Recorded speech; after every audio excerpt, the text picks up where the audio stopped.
Hello বন্ধুরা, তোমরা সবাই কেমন আছো? আজকে একটা নিরামিষ রেসিপি দেখাচ্ছি, পুর ভরা কাঁকরোল। গরম ভাতের সাথে এটা খেতে খুবই ভালো লাগে।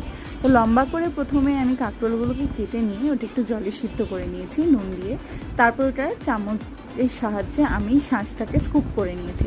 এরপর সেই শাঁসের মধ্যে নারকেল কুচি, কাঁচা লঙ্কা, নুন, চিনি, পোস্ত আর সর্ষে দিয়ে কালো সাদা দুটো মিশিয়েও দিতে পারো, সেটা একটা বেটে রেখে দিয়েছি। এরপর একটা ব্যাটার করছি, যার মধ্যে বেসন, চালের গুঁড়ি, চিলি ফ্লেক্স, নুন আর সামান্য হলুদ নিয়ে একটু সামান্য নর্মাল জল দিয়ে আমি ওটাকে গুলে রেখেছি। এবার দেখো, আমি যে শাঁসটা তৈরি করে রাখলাম পুরটা, সেটা একটু কড়াইতে সর্ষের তেল দিয়ে নাড়াচাড়া করে নিয়েছি।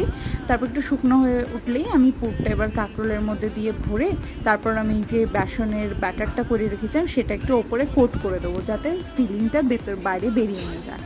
তারপর ডিপ ফ্রাই করে এটা গরম ভাতের সাথে তোমরা ট্রাই করতে পারো, খুবই খেতে ভালো।